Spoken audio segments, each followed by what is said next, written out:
أعوذ بالله من الشيطان الرجيم. بسم الله الرحمن الرحيم. الحمد لله رب العالمين، والصلاة والسلام على سيدنا محمد النبي الكريم صادق الوعد الأمين، وعلى آله وأصحابه أجمعين. اللهم لك الحمد حمدا كثيرا طيبا مباركا فيه ومباركا عليه، كما يحب ربنا ويرضى. وبعد،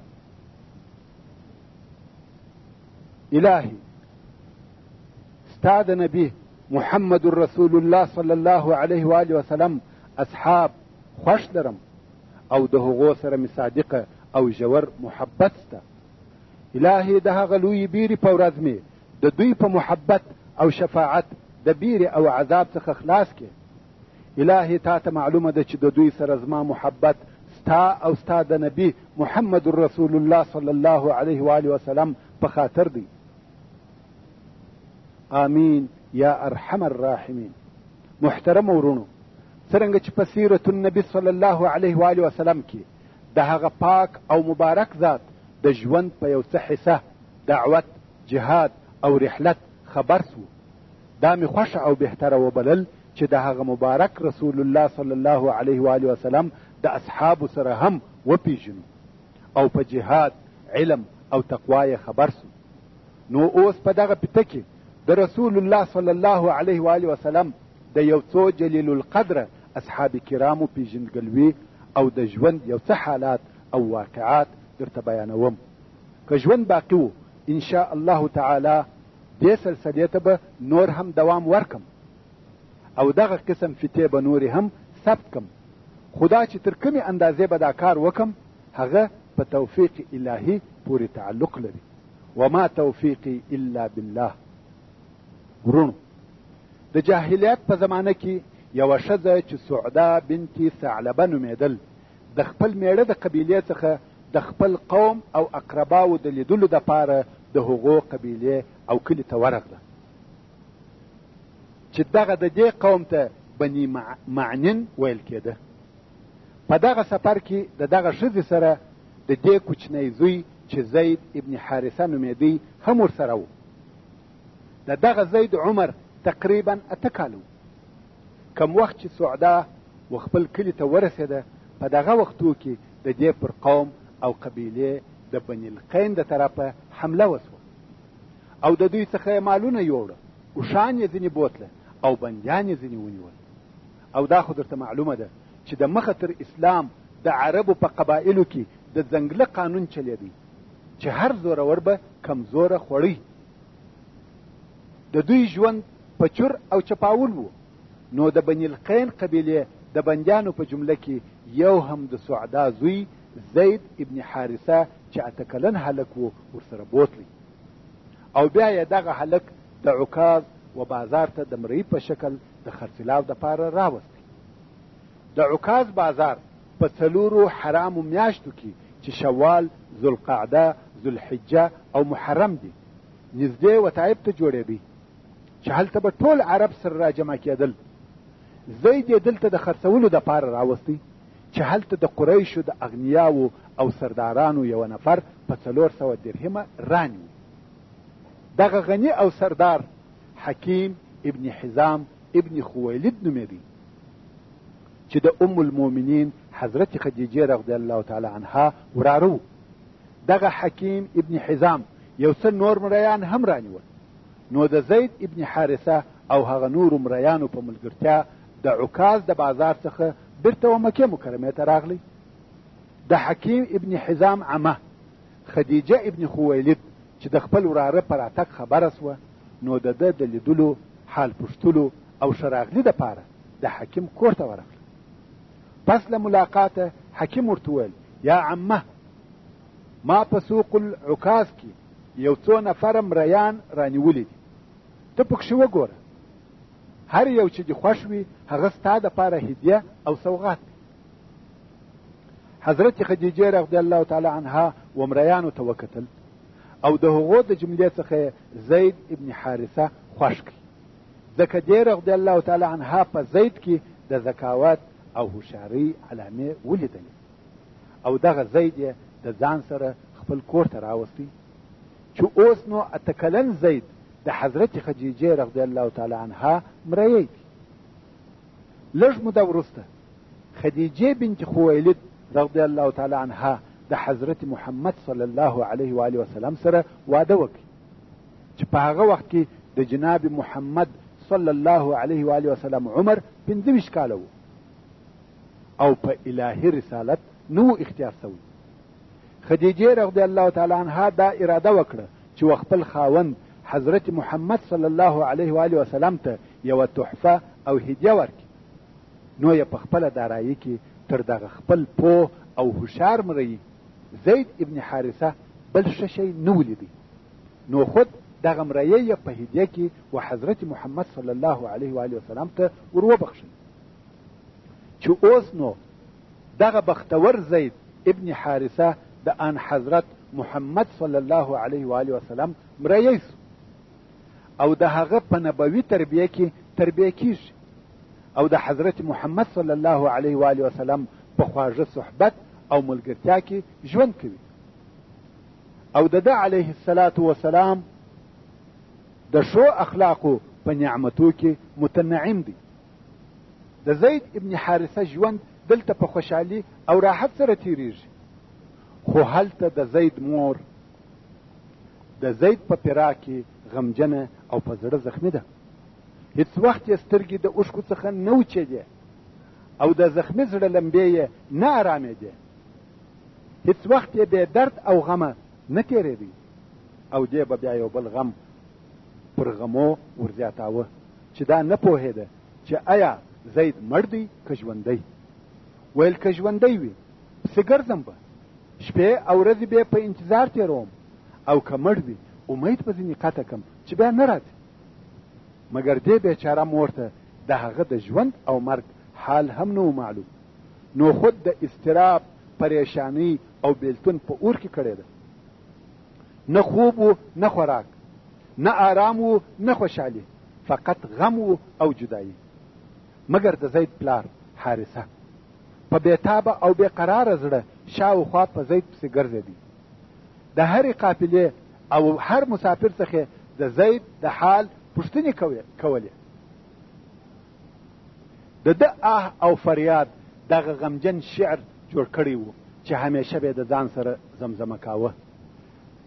هغه شعر چې په اورېدلو یې نه خوړنېده او ویل به: بكيت على زيد ولم أدري ما فعل أحي فيرجى أم أتى دونه أجل فوالله ما أدري وإني لسائل أغالك بعد سهل أم غالك الجبل تذكرنيه الشمس عند طلوعها وتعرض ذكراه إذا غربها أفل سأعمل نص العيس في الأرض جاهدا ولا أسأم التطواب أو تسأم الإبل حياتي أو تأتي علي منيتي فكل امرئ فان وإن غره الأمل.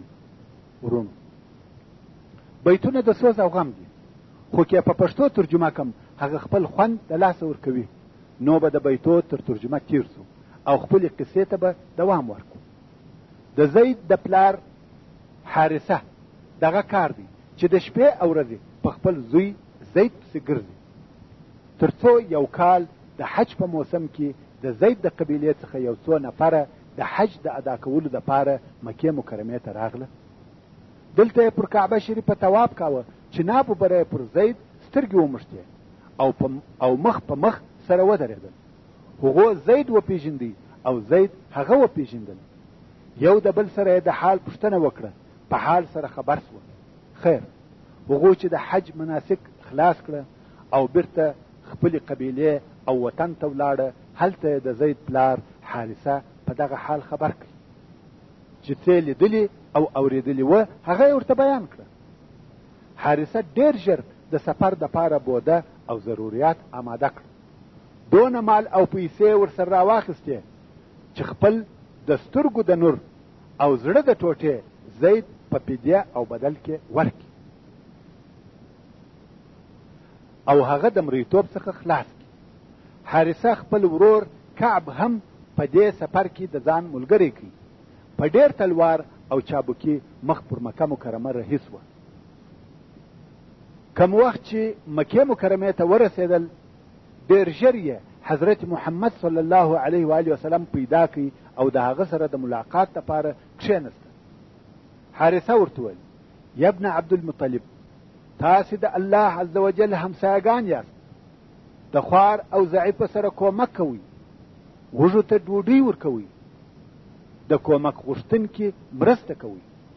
خو اوس زموږ د هغه زوی په باره کې راغلي یو چې ستا سره مریی دی او دونه مال مو درته راوړی دی چې د ده فدیه کېدلی سي. نو زموږ سره احسان وکړه او څونه فدیه چې ستا خوښه وي هغه راڅخه واخله، خدای را پرېږده. حضرت محمد صلی الله علیه و آله وسلم ورته وویل: ستاسې زوی څوک دی چې دا تاسې د هغه په باره کې خبرې کوئ؟ دوی ویل: زید ابن حارثه ستا مریی. حضرت محمد صلی الله علیه و آله وسلم ویل: آیا یوه بله لار مو نه ده خوښه چې هغه ستاسې دپاره تر دغه فدیې خیر او بهتره ده؟ دوی ویل: هغه څه شي ده؟ حضرت محمد صلی الله علیه و آله وسلم وفرمایل: زه به زید درته راوغواړم او ده ته به اختیار ورکو چې ما غواړي که تاسې. که تاسې خوښ کړاست بې له مال او پیسو څخه ستاسې دی، او که زه خوښ کړم په والله زه هغه څوک نه یم چې د ده د خوښۍ څخه دې واوړم. د زید پلار او اکا وویل: عدل او انصاف دې وکړي او په انصاف کې هغه لوړې درجې ته ورسېدې، یعنی تر دې اضافه نو نه جوړېږي. ځکه د زید پلار حارثه او د زید اکا کعب پوهېدل چې زید حتما موږ غواړي او زموږ سره به خپلو اقرباو او خپلې قبیلې ته ولاړ سي. رسول الله صلی الله علیه و آله وسلم زید راوغوښتی او پوښتنه ځینې وکړه. ویل: دغه دوه نفره پېژنې څوک دي؟ زید ویل: هو، دا مې پلار حارثه ابن شراحیل دی او دا مې اکا کعب دی. حضرت محمد صلی الله علیه و آله وسلم ورته ویل: ما تا ته اختیار درکړی دی، که دې خوښه وي د دوی سره ولاړ سه او که دې خوښه وي زما سره واوسېږه. زید بې له ځنډه او تردده وویل: بلکې ستا سره اوسېږم. د زید پلار حارثه و زید وویل: ویحک یا زید، ایا مریتوب تر خپل مور او پلار خوښوي؟ زید ویل: ما د دغه سړي څخه داسې اخلاق او ګزاره لیدلې ده چې هیڅکله به زه د ده څخه جلا نسم. حضرت محمد صلی الله علیه و آله وسلم چې د زید دغه خبره واورېده، نو یې زید تر لاس ونیوی او بیت الله الحرام ته راوستی او هلته یې د قریشو د مشرانو په حضور پر حجر یا د حتم پر دیواله ودراوه او په لوړ آواز یې وفرمایل: یا معشر القریش، تاسې شاهدان اوسئ، دغه هلک زید زما زوی دی، دی زما میراث وړي او زه د ده میراث وړم. محترم اوریدونکو، تاسو ته دا معلومه ده چې د مخه تر اسلام په عربو کې دغه کار رواج درلودی چې یو چا به د بل چا زوی د ځان زوی وګرځاوه او بیا به د هغه سره د میراث او نکاح په متعلق هغسې معامله کېده لکه د خپل واقعي او نسبي زوی سره چې کېده. خدا کار په وروسته کې د اسلام مقدس دین منع کړي. نو اوس چې حضرت محمد صلی الله علیه و آله وسلم زید د خپل زوی په صفت سره اختیار کړي، د زید پلار او اکا ډېر خوشحاله سو، زړه مطمئن او فارغ سو. زید یې د حضرت محمد صلی الله علیه و آله وسلم سره پرېښاوه.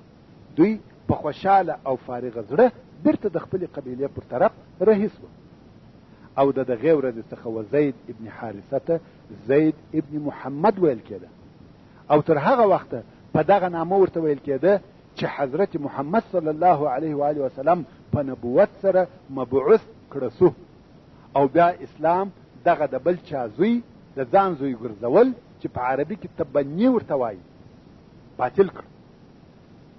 کوم وخت چې د الله عز وجل دا قول نازل سو: ادعوهم لآبائهم هو اقسط عند الله، نو بیا برته زید ابن حارثه ورته ویل کېده. خو کوم وخت چې زید ته اختیار ورکړه سو چې د پلار سره دی که زما سره اوسېږي، او زید حضرت محمد صلی الله علیه و آله وسلم تر خپل مور او پلار خوښ او اختیار کړي. دا څونه ګټه او کم غنیمت و چې د زید ولاس ته ورغلی. ځکه هغه وخت زید ته دا نه معلومه او نو خبر چې دغه د مالک او بادار هغه چې د تر خپلې کورنۍ او قبیلې خوښ او اختیار کوي هغه سید الاولین والآخرین دی او هغه و ټول عالم ته رسول الله دی. او د زید په زړه کې هم نور ګرځېدل چې یوه ورځ به د مځکې پر مخ اسلامي دولت قائم او ثابت سي. د مشرق او مغرب تر مابین به ټوله مځکه په عدل او نیکیو ډکه سي. او زید نه پوهېدی چې په خپله دغه زید به د دغه لوی دولت په بنا او جوړېدو کې هغه اوله خښته وي. د دغه خیالاتو او افکارو څخه هیڅ شی د زید په زړه کې نه ورګرځېدلی. خو بیا یې هم حضرت محمد صلی الله علیه و آله وسلم تر خپل مور او پلار تر خپل قوم او اقرباو خوښ او اختیار کړي. ذلك فضل الله یؤتیه من یشاء والله ذو الفضل العظیم. اوس نو دغه د زید د اختیار د ورځې څخه یو څه لږ کلونه تیر شو چې الله عز وجل د هادي او حق دین په رسالت خپل نبی محمد صلی الله علیه و آله وسلم مبعوث کړي او د عالم د راهنمایي دپاره یې اختیار کړي. او زید ابن حارثه رضی الله تعالی عنه د سړیانو د جملې څخه اول هغه څوک و چې د رسول الله صلی الله علیه و آله وسلم پر دین او رسالت ایمان راوړي. آیا تر دغه اولوالی بل ښه او بهتر اولوالی شته؟ هو، په دنیا کې ډېر داسې کارونه شته چې خلک کوشش کوي چې په هغه کارو کې دي اول سي، مګر دا چې په اسلام کې دي اول مسلمان وي په دې پسې هیڅوک او هیڅ اول نسي رسېدلی مګر زید ابن حارثه اول مسلمان سړی دی. ورونو، دا تاسې ته معلومه ده 4 نفره دي چې تر هر چا د مخه په اسلام مشرف سوي دي، چې تر ټولو د مخه ام المؤمنین حضرت خدیجه بنت خویلد رضی الله تعالی عنها ده. یوازې دا نه چې په ښځو کې بلکې په ټوله بشر کې اول دا ده چې په اسلام مشرفه سوې ده. او بیا د رسول الله صلی الله علیه و آله وسلم په کور کې دننه زید ابن حارثه او علی ابن ابي طالب رضی الله تعالی عنهما دي. او د رسول الله صلی الله علیه و آله وسلم د کور څخه د باندې اولین شخص چې په ایمان مشرف سوی دی هغه ابو بکر صدیق رضی الله تعالی عنه دی. اوس نو په اسلام کې زید ابن حارثه د رسول الله صلی الله علیه و آله وسلم د پټ سر امین وګرځېد او کمی ډلې یا سریې چې به رسول الله صلی الله علیه و آله وسلم شاوخوا ته لېږلې د هغو امیر او قومندان بو. او کم وخت چې به رسول الله صلی الله علیه و آله وسلم د مدینې منورې څخه د باندې په سفر تلی، زید یو د هغو کسانو څخه و چې پر مدینه منوره به د ځان نائب او خلیفه پرېښاوه. لکه څرنګه چې زید رضی الله تعالی عنه رسول الله صلی الله علیه و آله وسلم خوښ کړي، تر خپل مور او پلار یې اختیار کړي، دغه رنګه رسول الله صلی الله علیه و آله وسلم هم د زید سره محبت درلودی او زید یې په خپله کورنۍ او اولاده کې ګډ کړی و. د خپل کور نفر یې باله. کم وخت چې به زید په سفر ولاړی او د رسول الله صلی الله علیه و آله وسلم به څخه به لرې او غایب سو، رسول الله صلی الله علیه و آله وسلم به د هغه ولیدلو او ملاقات ته مشتاق و. او بیا چې به زید د سفره څخه راغلی رسول الله صلی الله علیه و آله وسلم به د ده په لیدلو او راتګ ډېر خوشحاله کېدی. داسې لیدل کتل خوش آمد به ورسره کاوه چې بل هیڅوک د رسول الله صلی الله علیه و آله وسلم په دغسې لقا او شراغدي سره نه وي مشرف سوی لکه زید رضی الله تعالی عنه. او د رسول الله صلی الله علیه و آله وسلم دغه محبت د زید سره په صحابه کرامو او مسلمانانو کې نشر او مشهور سو. او دته به زید الحب وایه او پر زید یې د حب رسول الله صلی الله علیه و آله وسلم لقب کښېښاوه. حب یعنی محبوب. نو د صحابه کرامو په مابین کې د زید لقب محبوب رسول الله و. حتی چې بیا په وروسته کې د دغه زید زوی اسامه ابن زید ته هم حب رسول الله و ابن حبه ویل کېده. تر څو چې د هجرت په 8م کال کې د حکیم الله عز وجل مبارک حکمت دا خوښه کړه چې خپل حبیب محمد رسول الله صلی الله علیه و آله وسلم د زید په فراق چې د رسول الله صلی الله علیه و آله وسلم محبوب و امتحان کی او هغه واقعه داسې و. رسول الله صلی الله علیه و آله وسلم د حارث ابن عمیر الازدی رضی الله تعالی عنه پلاس د بصرا و پاچا ته یو لیک ولېږي چې په هغه لیک کې د بصرا پاچا و اسلام ته دعوت اوه. کوم وخت چې حارث رضی الله تعالی عنه د اردن په شرق کې د مؤته منطقې ته ورسېدی، هلته د غساسنه یو امیر چې شرحبیل ابن عمرو نومېدی پر پیښ او د رسول الله صلی الله علیه و آله وسلم قاصد یې بندي ونیوی. پس له تکلیفه او آزاره د حارث ابن عمیر رضی الله تعالی عنه سر ورپریکی او په شهادت ورساو. دا خبر چې رسول الله صلی الله علیه و آله وسلم ته ورسېدی ډېر خفه او غمجن سو، ځکه اول خو د دنیا په اصولو او قوانینو کې هیڅ قاصد نه وژل کېږي، او بل دغه حارثه د رسول الله صلی الله علیه و آله وسلم په قاصدانو کې اول قاصد و چې په شهادت ورسېدی. د اول وار د پاره دغه غمجنه واقعه پیښه سوه، نو خود رسول الله صلی الله علیه و آله وسلم 3000 نفریز لشکر د مؤته د حمله د پاره جوړ کړ او دغه لشکر قومندان یې خپل محبوب زید ابن حارثه رضی الله تعالی عنه وټاک. او بیا رسول الله صلی الله علیه و آله وسلم و فرمایل که زید په شهادت ورسېدی بیا نو د لشکر قومندان جعفر ابن ابي طالب رضی الله تعالی عنه دی، بیرغ به هغه اخلي. که جعفر هم په شهادت ورسېدی بیا به عبد الله ابن رواحه رضی الله تعالی عنه بیرغ اخلي، یعنی هغه د لشکر قومندان دی. که عبد الله ابن رواحه رضی الله تعالی عنه هم شهید سو بیا د نو مسلمانان د خپل مابین څخه یو نفر د قومندانی د پاره اختیار کی، بیرغ دی واخلي. دا لشکر د زید ابن حارثه رضی الله تعالی عنه په قومندانی د شام پر طرف رهیسو ترڅو معان ته ورسېدل. معان د اردن په شرق کې یو ښار دی.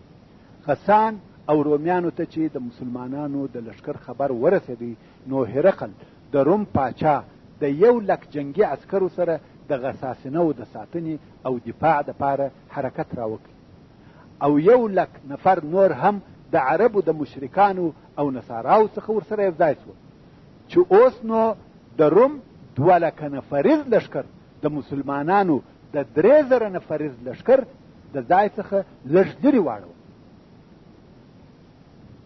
مسلمانانو دلته په معان کې 2 شپې په صلاح او مشورو تیر کړې چې باید څه وکړو. چا ویل رسول الله صلی الله علیه و آله وسلم ته به حال ولېږو او د دشمن په عدد به خبر کو چې کفار 2,00,000 نفر دي، او د رسول الله صلی الله علیه و آله وسلم د اوامرو انتظار وکړو. ځینو نور بیا وویل یا قوم والله موږ په عدد او قوت ډیروالي او اسلحه جنگ نکوو، بلکې زموږ جنگ په دین او عقیده دی. د کم کار د پاره چې راوتلی یاست باید هغه وکړو چې جنگ دی، او الله عز وجل مضامن دی چې د 2 کامیابیو څخه به مو یوه په نصیب کیږي، بری یا شهادت. د دغه مشورو په نتیجه کې د کفارو سره پر جنگ کولو اتفاق وسو، او 2 لشکره د مؤته پر مځکه سره مخامخ سوه. د مسلمانانو 3000 نفره د زید په قومندانی د کفارو د 2,00,000 نفریز لشکر سره ډیر شدید جنگ کوي، تر داسې اندازې چې د رومیانو زړونه په بیره او هیبت ډک سو. کفار په تعجب کې دي چې دغه 3000 نفره څنګه او په څونه جرأت د 2,00,000 نفرو په مقابل کې جنگیږي، او دغه دی خلق هم را پکښې کې وژني. ورونو د دغه جنگ پوره قصه مو په سیرت النبي صلی الله علیه و آله وسلم کې په تفصیل سره بیان کړې ده، که د چا اراده وي هلته دې واوري. خو دلته فقط د زید ابن حارثه رضی الله تعالی عنه پیژندګلوي مقصد ده، نه د پوره قصې بیانول. خیر، د زید ابن حارثه رضی الله تعالی عنه په قومنداني دې جنگ څو ورځو دوام وکړي. زید رضی الله تعالی عنه په دې جنگ کې دونه وهل او د کفارو وجل وکړه چې د پهلواني او قهرماني په تاریخ کې د هغه مثل نه دی لیدل سوی. د رسول الله صلی الله علیه و آله وسلم د اسلامي بیرغ څخه تر هغو دفاع کول څو په بدن کې په سوو زخمونه په وجود راغلل. د تورو او نیزو زخمونه یې بې حسابه په بدن کې جوړ شول او تر ټولو زخمو یې وینو فوارې وهلې تر څو د آسه ولوېدی او په خپلو وینو کې او بازي کول. زید رضی الله تعالی عنه په شهادت ورسېدی او د رسول الله صلی الله علیه و آله وسلم په شاهدی سره روح یې و جنت او د خپل رب الله عز وجل و ملاقات ته ولاړی. د شهادت سره سم جعفر ابن ابي طالب رضی الله تعالی عنه اسلامي بیرغ پورته کړ.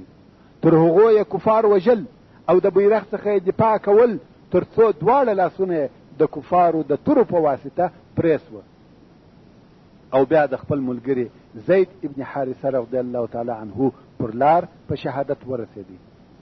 د جعفر ابن ابي طالب رضی الله تعالی عنه تر شهادت وروسته عبد الله ابن رواحه رضی الله تعالی عنه اسلامي بیرغ پورته کړ او د جنگي قهرمانانو پر ډول یې په ډېر شجاعت او مړانه سره جنگ کاوه او کفار یې وژل تر څو چې عبد الله رضی الله تعالی عنه هم د خپلو دوو ملګرو پر لار په شهادت ورسېدی او بیا مسلمانانو د خپل مابین څخه خالد ابن ولید سیف الله المسلول چې په دغه وختو کې جدید الاسلام هم و د خپل قومندانۍ دپاره اختیار کړ.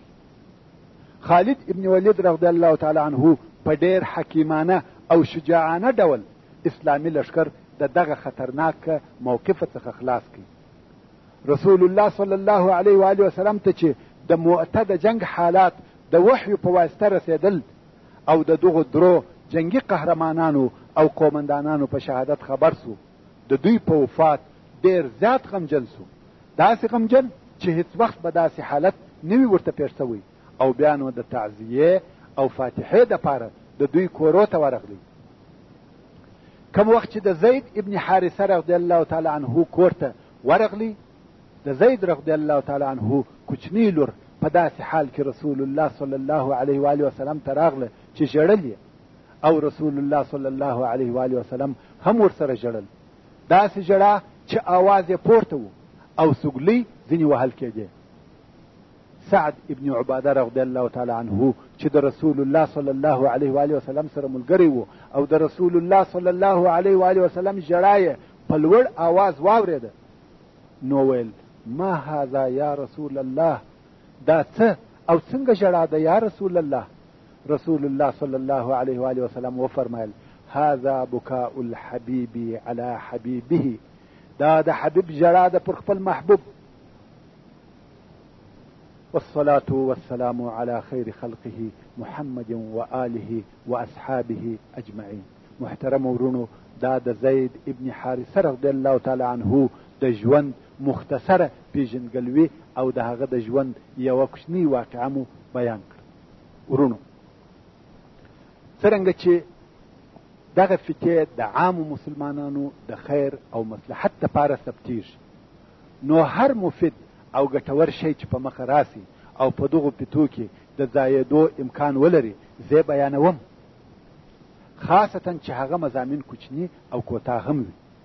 اوس به د سنن نبوي صلی الله علیه و آله وسلم د سنتو څخه د یو خاص سنت ګټې او فایدې درته بیان کړم، او بیا به د یو بل معزز مشرف صحابي د ژوند قصه بیان شي.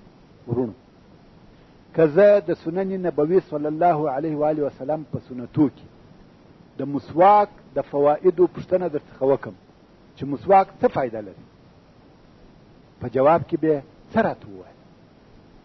آیا ته پوهېږې چې د طب او دوا جوړولو د ډیرو عالمانو څېړنو دا کشف کړې ده؟ هغه مسواک چې د عراق د درخت څخه اخیستل سوی وي، عراق په کوچني کاف سره یو مخصوصه درخت ده، نو دغه مسواک په پاکونکو مطهرو او منظفو موادو ډک دی. د میکروب د وژلو، د بدبویي ورکولو، د وینې بندولو، یعنی د وینې د بهېدو مانع مواد ډېر پکښې موجود دي. آیا ته پوهېږې چې په مسواک کې داسې ډېر مفید او ګټور مواد موجود دي چې د غاښو په هیڅ قسم کریمو کې نسته، او هغه مواد چې د هغو وجود په مسواک کې ثابت شوی دی تر 25 طبیعي موادو زیات دي، او هغه داسې مواد دي چې د غاښو د سلامتیا، ښایست او پاکوالي دپاره حتمی او ضروري دي. آیا ته پوهېږې چې د مسواک د استعمالولو په متعلق تر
غم قطع کوي او رکوي.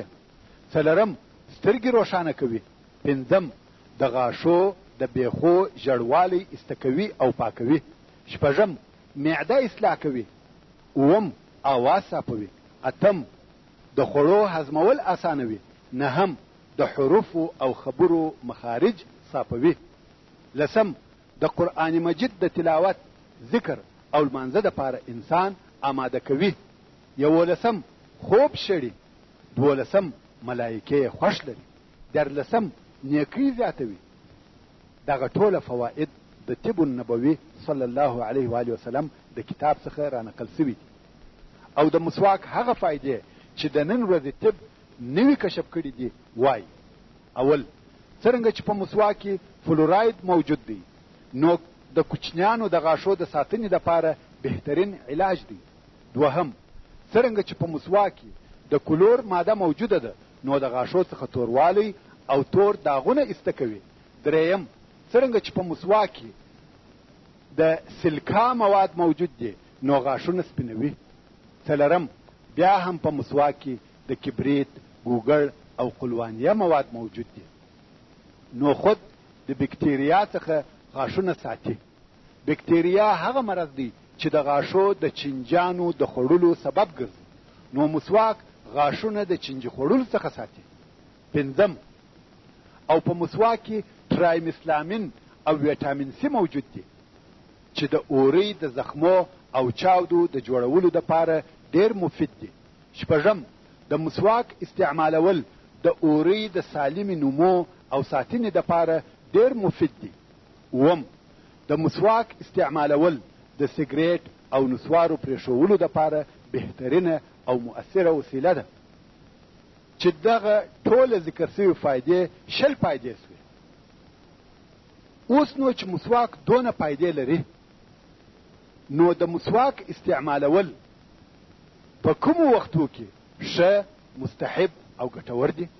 اول، د اوداسه په وخت کې. دوهم، تر لمانځه د مخه. دریم، د قرآن مجید تر تلاوت د مخه. څلرم، کم وخت چې د خولې بوی د نه خوراک په خاطر تغییر وکړي او یا داسې شی وخوړل سي چې ناخوښه بوی ولري. او یا د ډېر وخت دپاره څوک خبرې ونه کړي او یا ډېرې خبرې وکړي. 5 کم وخت چې د خوب یا بېدېدلو اراده وکړي. 6 کم وخت چې د خوبه راپورته سي. 7 د کور د داخلېدو په وخت کې او د خپل اهل سره د ملاقات په وخت کې. 8 پس له خوړلو د طعام. د غاښو طبیبانو پر دې اتفاق کړی دی چې د طعام تر خوړلو وروسته باید په اوبو او مسواک سره خوله پاکه پرېولل سي. 9 د زکندن یا مرګ تر مخه باید مسواک ووهل سي ځکه د رفیق اعلی و ملاقات ته ورځي.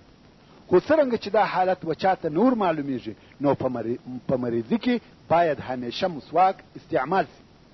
وصلى الله تعالى على خير خلقه محمد وآله وأصحابه وأهل بيته أجمعين. محترم ورونو، اوس به د زید ابن حارثه رضی الله تعالی عنه د زوی اسامه ابن زید رضی الله تعالی عنهما د ژوند مختصره پیژندګلوي درته بیان کوم.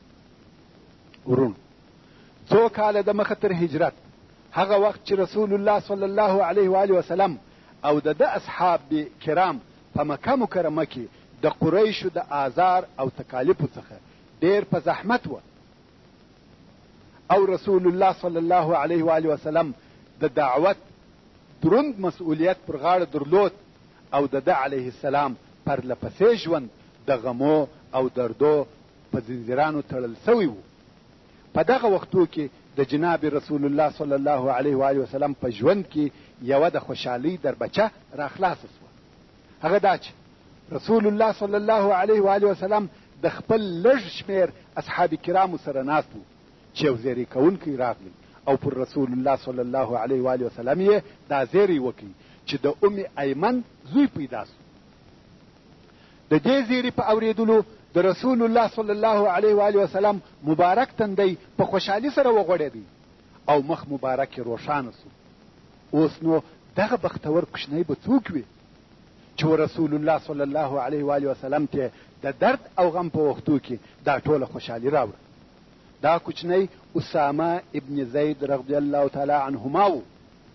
حاضر صحابه کرام د یوه کوچني په زیږېدو او د رسول الله صلی الله علیه و آله وسلم په دغه ډېره خوشحالي په تعجب کې نسوه ځکه و اصحاب کرامو ته د دغه کوچني د مور او پلار قدر او درجه ور معلوم و چې د رسول الله صلی الله علیه و آله وسلم په حضور څونه عزت او اعتبار لري. د کوچني مور برکه نومېدل چې اصلا د حبشې و. اسم کنیه یې ایمن و. نو ایمن ورته ویل کېده. دغه ایمن د آمینې بنت وهب چې د رسول الله صلی الله علیه و آله وسلم سکه مور وه د هغې مینځه وه. د آمینې په ژوند کې هم ایمن رسول الله صلی الله علیه و آله وسلم تربیه کاوه، خو چې د رسول الله صلی الله علیه و آله وسلم مور آمینه وفات وه تر هغه وروسته د رسول الله صلی الله علیه و آله وسلم پوره تربیه او ټوله پرورش د ایمن پر غاړه سو.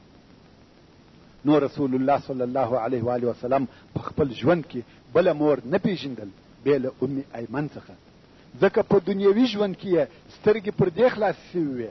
نو خود رسول الله صلی الله علیه و آله وسلم د ایمن سره صادق او زړه د اخلاص محبت درلودی او ډېر ځله به رسول الله صلی الله علیه و آله وسلم ویل چې پس له سکه مور څخه مې دا مور ده او زما د اهل بیت یا کورنۍ څخه راپاته څوک دا ده. دا خو د دغه نوي پیدا سوي کوچني مور و. مګر د دغه نوي مولود پلار څوک و؟ هغه حب رسول الله صلی الله علیه و آله وسلم زید ابن حارثه رضی الله تعالی عنه چې د مخه تر اسلام د رسول الله صلی الله علیه و آله وسلم زوی بلل کېده او د رسول الله صلی الله علیه و آله وسلم د پټو اسرارو ملګری او ساتونکی و او یو د اهل بیت څخه و او پس له اسلامه و رسول الله صلی الله علیه و آله وسلم ته تر ټولو خلقو خوښ او نږدې و او مسلمانان هم د اسامه ابن زید په زیږېدو دونه خوشحاله سوه چې د بل هیڅ کوچني په زیږېدلو نه دي خوشحاله سوي ځکه دوی په هر هغه شي خوشحاله کېده کوم چې رسول الله صلی الله علیه و آله وسلم یې خوشحاله کاوه. او مسلمانانو پر دغه بختور کوچني الحب ابن الحب لقب کښېښاوه او مسلمانانو پر دغه کوچني د دغه لقب په ایښولو کې مبالغه هم نه وه کړې، ځکه چې اسامه ابن زید پر رسول الله صلی الله علیه و آله وسلم دونه ګران و چې د ټولو انسانانو غبطه پکې ده. اسامه ابن زید د رسول الله صلی الله علیه و آله وسلم د المسیح حسن ابن فاطمه الزهرا رضی الله تعالی عنهما سره په عمر کې نږدې و. حسن رضی الله تعالی عنه سپین او ډېر ښایسته و. د خپل نیکه محمد رسول الله صلی الله علیه و آله وسلم سره ډېر مشابه و، مګر اسامه تور او پزه پیته او پراخه و. د خپل مور سره چې د حبشې وه ډېر مشابه و، مګر رسول الله صلی الله علیه و آله وسلم د دوی دوه په ګرانښت کې فرق نه کاوه. دواړه یو قسم پر ګران وه. رسول الله صلی الله علیه و آله وسلم به اسامه پر یوه زنګانه کښېناوه او حسن رضی الله تعالی عنه به پر بل زنګانه کښېناوه او بیا به پر دواړو لاسونه را وګرځول او په خپل ځګر پورې به ټینګ ونیول او ویل به اللهم انی احبهما فاحبهما، یعنی الهی بېشکه چې زه دغه دواړه خوښ لرم، را باندې ګران دي، نو ته هم خوښ ولره. سبحان الله. د رسول الله صلی الله علیه و آله وسلم حب د اسامه سره داسې درجه او اندازې ته رسېدلی و چې یوه ورځ اسامه د دروازې د چارچوب سره وموښتی. تندی یې خوږ او زخمي سو. د هغه زخمه څخه یې وینې را بهېدې. رسول الله صلی الله علیه و آله وسلم و حضرت عایشې رضی الله تعالی عنها ته اشاره وکړه چې د تندي څخه وینې ورپاکې کړي، خو د هغې زړه ونه غوښت چې دا کار وکړي. نو په خپل رسول الله صلی الله علیه و آله وسلم ور ولاړ سو. د اسامه د تندي څخه وینې ورپاکولې او د اسامه زړه یې په خوږو او د محبت ډکو خبرو ورخوشاله کاوه.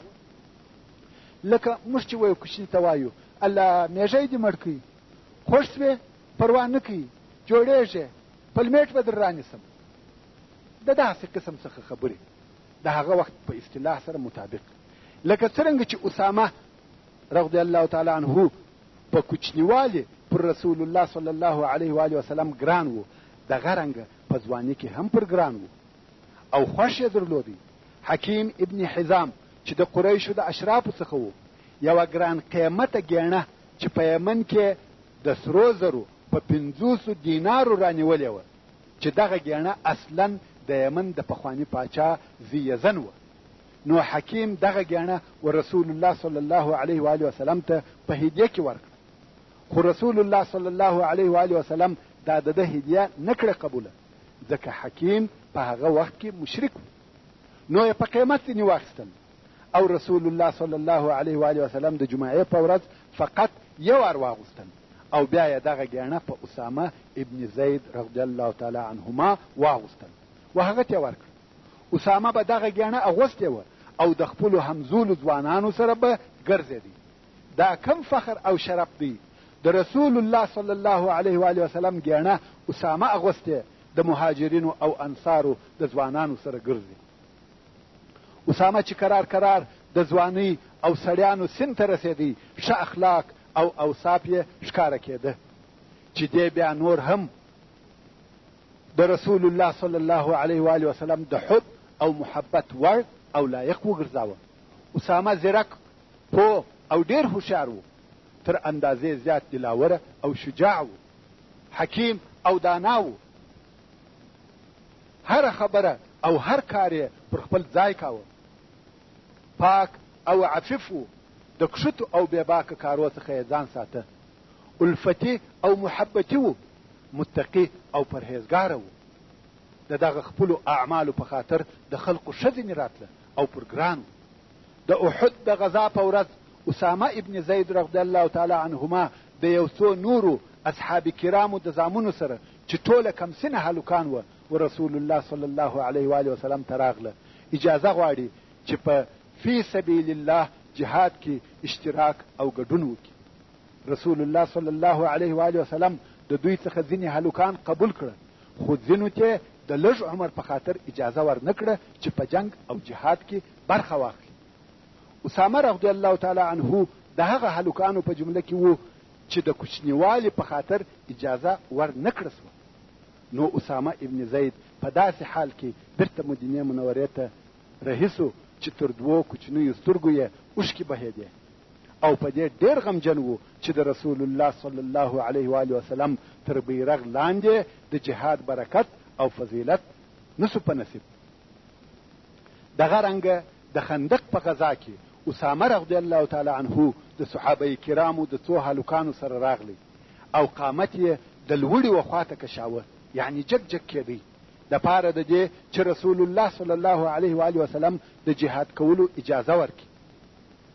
د رسول الله صلی الله علیه و آله وسلم هم دغه د شوق په خاطر زړه پر نرم او مهربان سو، لکه موږ چې وایو زړه پر وسوځي، او د جهاد کولو اجازه یې ورکړه.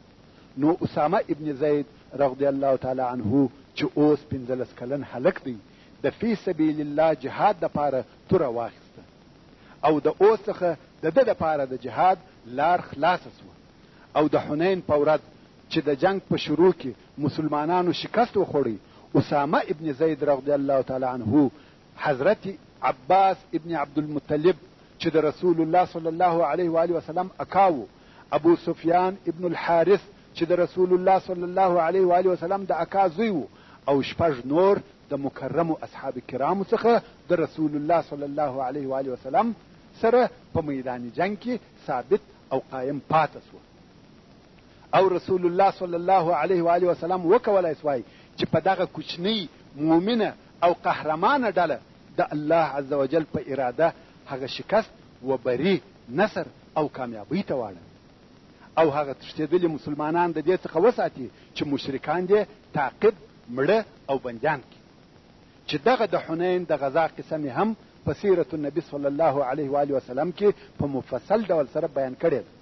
او د مؤته د جنگ په ورځ اسامه د خپل پلار زید ابن حارثه رضی الله تعالی عنهما تر بیرغ لاندې د هغه سره یو ځای جنگ کاوه، او عمر یې تر 13 کلو کم و. د خپل پلار مرګ او شهادت یې په خپلو سترګو ولیدی، مګر بیا هم نه ضعیفه سو نه وبېرېدی، حتی د اسامه پر جنگ کولو یې هم تاثیر ونه کړي.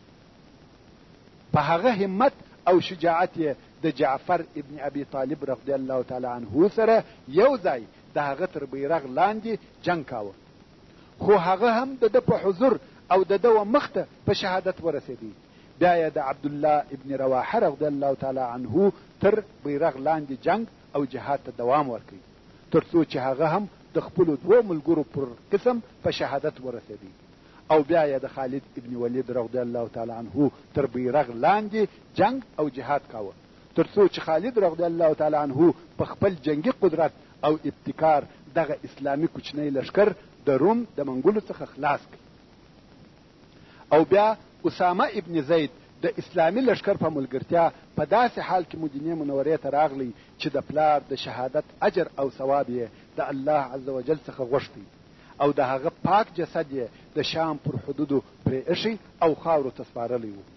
او اسامه پر هغه آسپور و چې پلار یې پر هغه په شهادت رسېدلی و. او بیا نو د هجرت په 11 کال کې رسول الله صلی الله علیه و آله وسلم امر وکړي چې یو لشکر دې د روم د حملې دپاره جوړ سي. لشکر جوړ سي. د دې لشکر په افرادو او عسکرو کې حضرت ابوبکر صدیق رضی الله تعالی عنه، عمر فاروق، سعد ابن ابي وقاص، ابو عبیده ابن الجراح او نور جلیل القدر مشران اصحاب کرام رضی الله تعالی عنهم اجمعین شامل و. او جناب رسول الله صلی الله علیه و آله وسلم د دغه لشکر امیر او قومندان اسامه ابن زید رضی الله تعالی عنه وټاکي. دا څونه قدر او شرف دی چې دغه جلیل القدر او معزز اصحاب کرام د اسامه رضی الله تعالی عنه په لشکر کې د افرادو په صفت شامل دي، او اسامه رضی الله تعالی عنه یې امیر او قومندان دی. حال دا چې د اسامه عمر تر 20 کلو زیات نو، او رسول الله صلی الله علیه و آله وسلم اسامه ته امر وکړي چې د بلقا او قلعه الداروم پر حدودو حمله وکړي چې دا په فلسطین کې د غزې و ښار ته نږدې او د روم ملک او پاچهي وه. په دغه وخت کې چې لښکر تیارېدی، رسول الله صلی الله علیه و آله وسلم مریض او ناجوړ شو. خیر، لښکر جوړ او د حرکت دپاره آماده شو، خو دلته د رسول الله صلی الله علیه و آله وسلم مرض زیات او شدید شو. لښکر د رسول الله صلی الله علیه و آله وسلم د مریضۍ د حالت او صحت په انتظار معطل شو، غواړي چې د رسول الله صلی الله علیه و آله وسلم د صحت حال ښکاره شي. اسامه وایي کوم وخت چې د رسول الله صلی الله علیه و آله وسلم مریضي شدیده شوه، نو زه چې نور ملګري هم را سره وه، د هغه صلی الله علیه و آله وسلم د لیدلو دپاره ورغلم. خو رسول الله صلی الله علیه و آله وسلم په داسې حال کې و چې د مرض او درد د شدت په خاطر یې خبرې نه سوای کولی. نو یې لاس و اسمان ته پورته کړي او بیا یې پر ما کښېښاوه. د دغه حرکت څخه زه پوه سوم چې رسول الله صلی الله علیه و آله وسلم دعا راته کوي. او بیا نو په دغو ورځو کې رسول الله صلی الله علیه و آله وسلم د دې فاني دنیا څخه د رفیق اعلی جل جلاله و طرف ته رحلت وکړي، او د ابوبکر صدیق رضی الله تعالی عنه خلیفة رسول الله صلی الله علیه و آله وسلم سره بیعت وسو.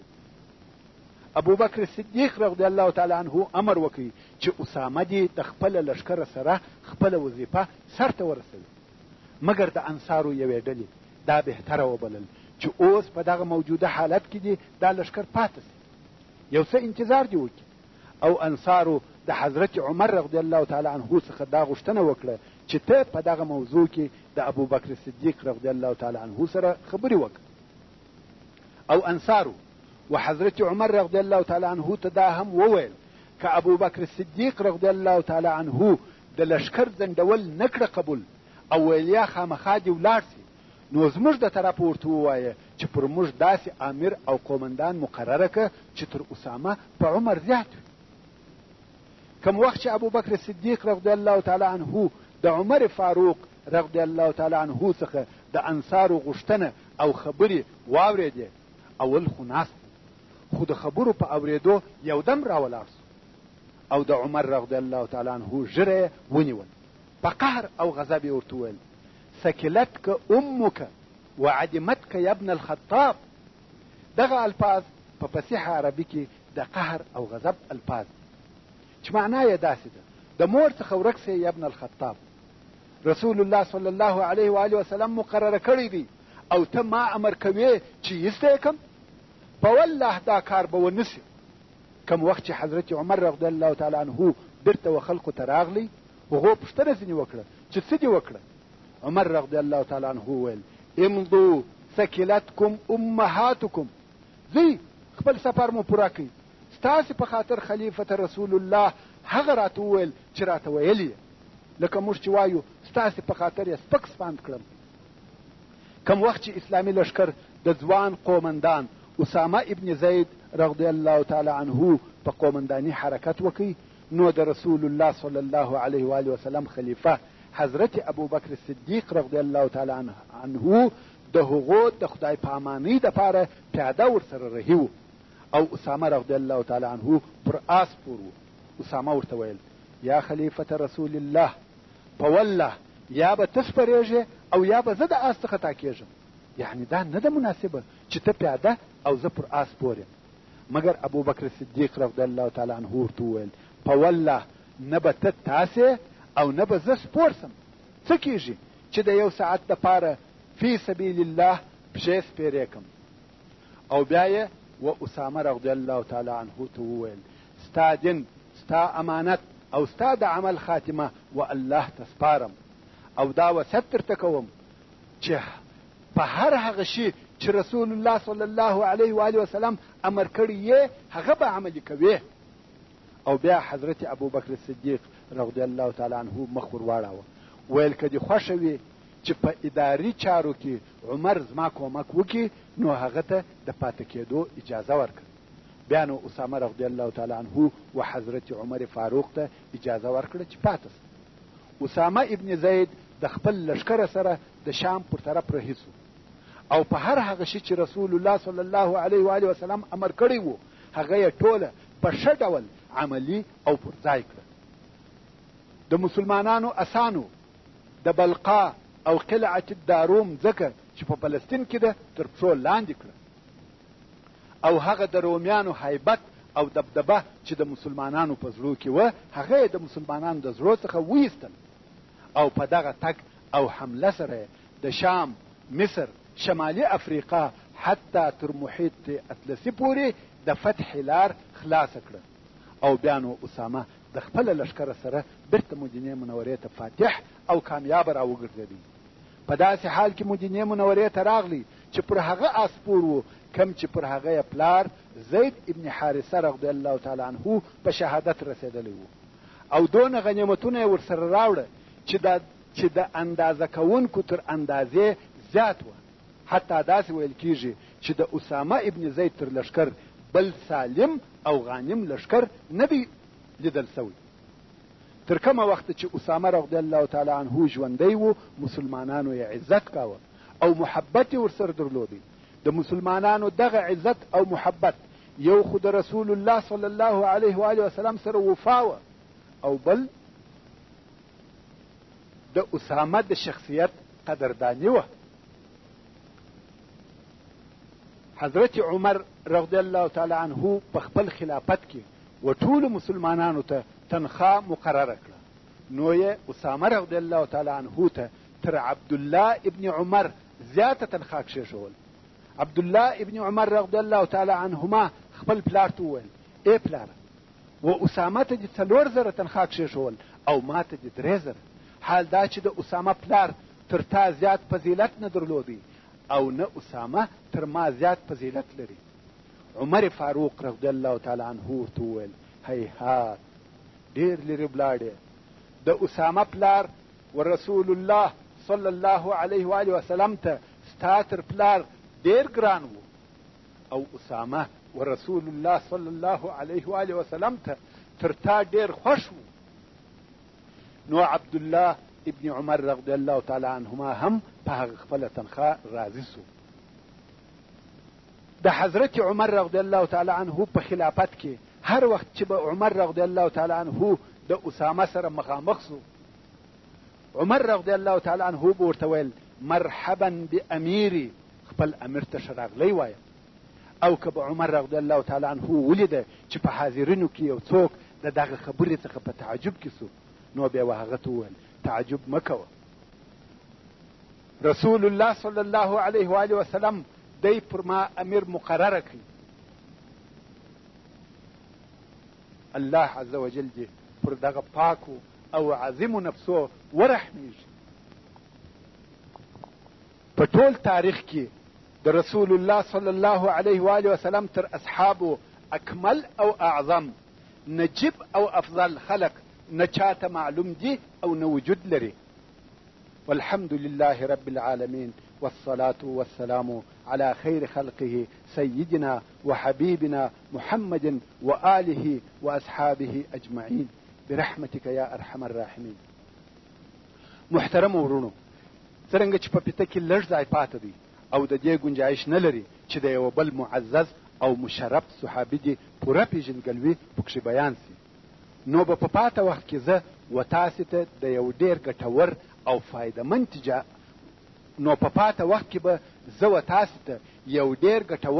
فایدهمند تجارت در وښیم.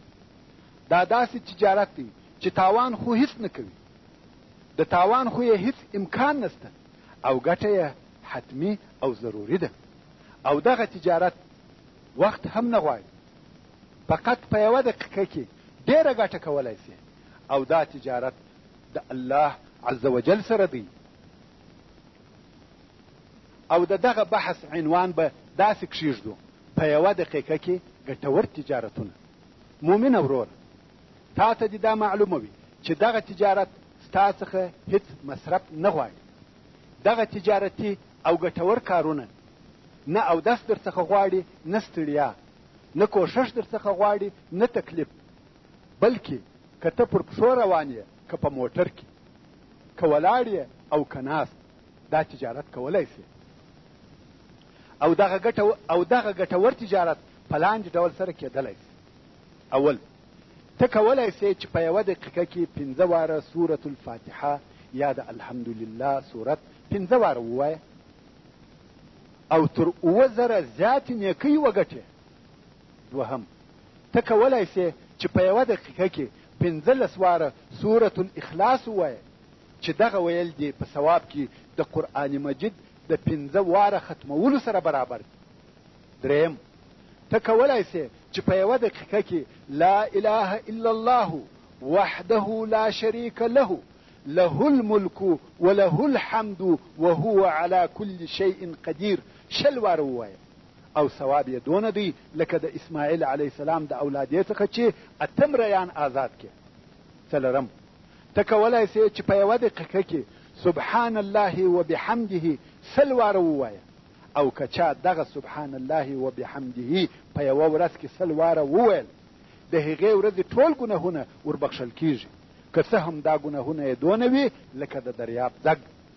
پنځم، ته کولی سې چې په یوه دقیقه کې لا حول ولا قوة الا بالله تر 40 واره زیات ووایه او د هر وار ویل یې د جنت د خزانو څخه یوه خزانه ده. شپږم، ته کولی سې چې په یوه دقیقه کې سبحان الله وبحمده عدد خلقه ورضا نفسه وزنة عرشه ومداد كلماته تر 10 واره زیات ووایه. حال دا چې دا داسې جملې او کلمې دي چې ثواب یې د ډیرو زیاتو تسبیحاتو او اذکارو سره برابر دي. اووم، ته کولی سې چې په یوه دقیقه کې تر 100 واره زیات استغفار ووایه یعنی استغفر الله د الله جل جلاله څخه د بخښنې او مغفرت بخښنه وکړي او ته پوهیږې چې استغفار سبب د بخښنې او جنت د داخلېدو دی. په استغفار سره د انسان قوت او برکت زیاتیږي. په استغفار سره آفتونه او مصیبتونه لرې کیږي. په استغفار سره مشکل کارونه آسانه کیږي. استغفار د باران د اورېدلو سبب ګرځي. استغفار د مال او اولاد د ډیروالي سبب ګرځي. الله محترم ورونو معافي غواړم چې د پیتې د ختمېدو په خاطر مې دغه ګټور تجارت تر پایه پورې نه کړی درته بیان. ان شاء الله په نورو پیتو کې به